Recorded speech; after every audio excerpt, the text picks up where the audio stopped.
आज हम मुलाकात करते हैं एक 32 साला नौजवान पेशेंट से जो कि हंसी खुशी अपनी ज़िंदगी गुजार रही थी। शादी हुई और प्रेगनेंसी की तरफ गई। प्रेगनेंसी के दौरान ब्लड प्रेशर थोड़ा लो होना शुरू हो गया और बच्चे की ग्रोथ उतनी नहीं हुई जितनी होनी चाहिए थी। यहाँ तक कि गायनाकोलॉजिस्ट ने रेकमेंड किया कि आप 37 वीक्स पर सी सेक्शन करवा लें। उसकी जो भी वजूहात बनी जिनमें से एक था बहुत ज़्यादा लो ब्लड प्रेशर। अच्छा, उसके बाद कुछ बच्ची की देखभाल में माँ मसरूफ़ हो गई क्योंकि बच्चे की सेहत कोई बहुत अच्छी नहीं थी। अनफॉर्चुनेटली 1.5 महीने के बाद बच्चे की वफ़ात भी हो गई।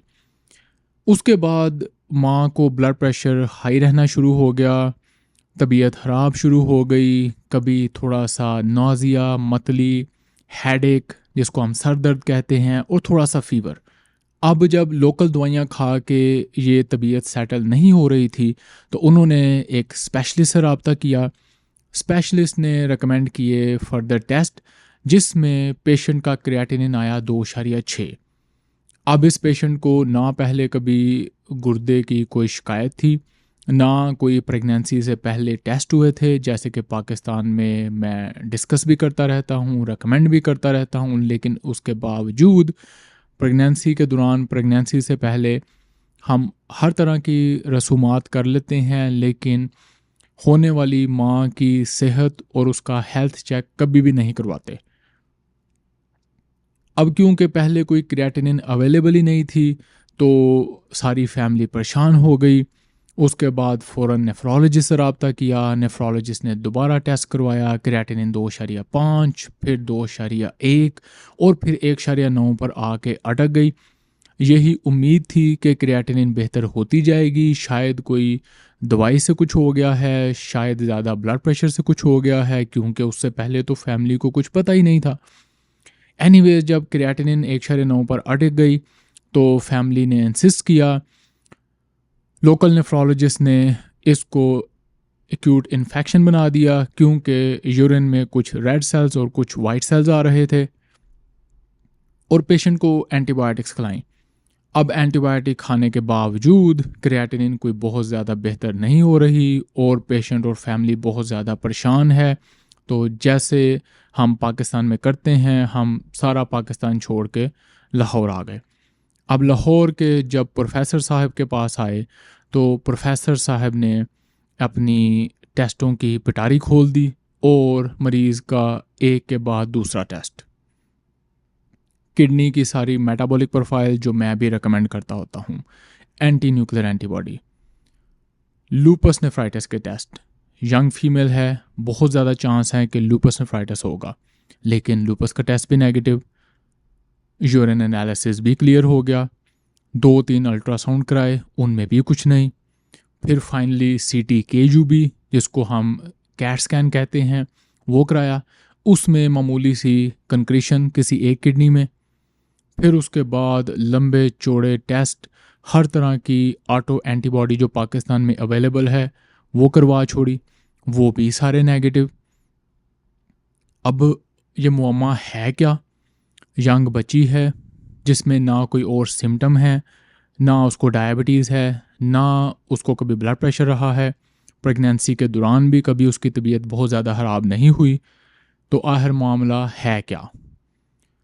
फाइनली थक हार के प्रोफेसर साहब पेशेंट को बायोप्सी करवाने भेज देते हैं, और बायोप्सी में वो चीज़ नज़र आती है जो अगर प्रोफेसर साहब 2-4 मिनट लगा के पेशेंट की पास्ट हिस्ट्री सुन लेते और उस पेशेंट की फैमिली हिस्ट्री सुन लेते तो शायद इस बात तक नौबत ना आती कि मरीज़ को बायोप्सी की पेन और हर्चे से गुजरना पड़ता। अब जो चीज़ पेशेंट की हिस्ट्री में से मिस की गई थी वो ये थी कि पेशेंट का पास्ट में ठीक ठाक स्टोन का, किडनी स्टोन का मामला रहा था, और 2013-14 में उसको कोई 5-6 या 7 प्रोसीजर करवाने पड़े थे बड़ी बड़ी स्टोन्स रिमूव करवाने के लिए। इसके अलावा इसी पेशेंट की एक बहन थी जो 20 साल पहले तकरीबन डेथ हो गई, जिसकी गुर्दे के मर्ज़ की वजह से, और उसके मामले में भी गुर्दे का मर्ज़ मुअम्मा रहा। डॉक्टरों को नहीं पता चला कि कैसे उस बच्ची का अचानक गुर्दा फेल हो गया और वो कैसे डायलिसिस पे जाके फ़ौरन उसकी डेथ हो गई। उसको कभी इन्वेस्टिगेट किया ही नहीं गया। और अगर इस बच्ची की बायोप्सी ना की जाती तो मैं आपको गारंटी देता हूँ इसको भी डायलिसिस पहुँचने तक या इसके डायलिसिस होने और खुदा न खास्ता इसकी डेथ के बाद भी किसी को नहीं पता चलना था कि वजह क्या है। अब जब किडनी बायोप्सी हुई तो उस पर मिले ट्यूब्यूल्स के अंदर कुछ क्रिस्टल्स।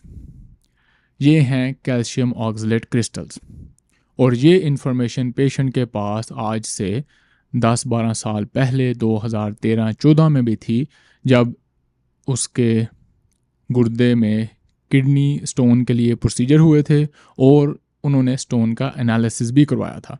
वो 70-80% कैल्शियम ऑक्सलेट स्टोन थी। अब इसके बाद वो टेस्ट करवाया गया जो कि सबसे पहले करवाया जाना चाहिए था। अगर इस पेशेंट की बात सुनी गई होती, इसके पास मेडिकल हिस्ट्री ली गई होती, इसकी बहन जिसकी कि वफ़ात हो चुकी है 20 साल पहले, उसके बारे में थोड़ा बहुत पूछा गया होता। वो टेस्ट था 24 hour urine oxalate. 24 hour urine oxalate basically आपको एक डायग्नोसिस के बारे में इंडिकेट करता है, सजेशन देता है। अगर ये 24 आवर यूरिन ऑक्सलेट एक सर्टेन लिमिट से ज़्यादा हो तो ये आपको बताता है कि आपको एक बीमारी हो सकती है, एक जेनेटिक बीमारी, एक जीनियाती मसला जिसमें आपके ब्लड में कुछ जीन की खराबी की वजह से ऑक्सलेट लेवल बहुत ज़्यादा रहता है। और ये ऑक्सलेट वैसे तो जिस्म में बहुत सारी चीज़ें करा सकता है, उसको हम एक सेपरेट एपिसोड में डिस्कस करेंगे। लेकिन जो इसका सबसे कॉमन टारगेट होता है वो होता है गुर्दा।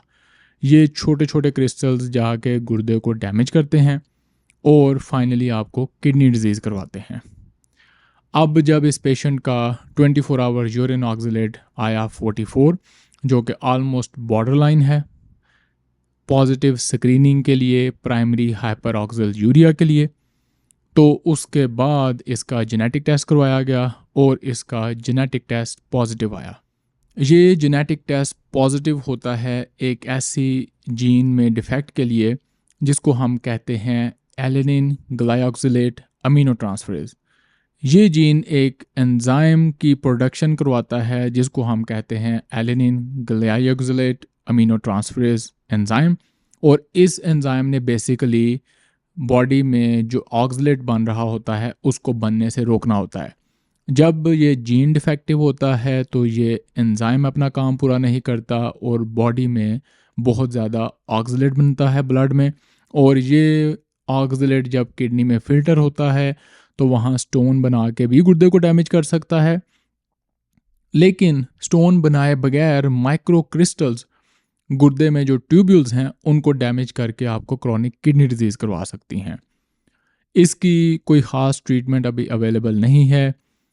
हम यूजुअली पेशेंट्स को पेरिडॉक्सिन जो कि विटामिन B6 होता है वो देते हैं, क्योंकि जो थोड़ी बहुत रिसर्च उसमें हुई है उसमें सिर्फ ये शो किया गया है कि जब हम पेशेंट को विटामिन B6 देते हैं तो ये एंजाइम थोड़ा बहुत जो काम एक्स्ट्रा कर सकता है वो करता है और मरीज़ के पेशाब में ऑक्सलेट का लेवल कम हो जाता है, जिसकी वजह से गुर्दे को डैमेज कम हो जाता है।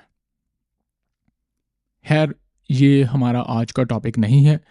आज की डिस्कशन थी क्यों पेशेंट के साथ टाइम स्पेंड करना और उसकी हिस्ट्री लेना बहुत ही ज़रूरी है।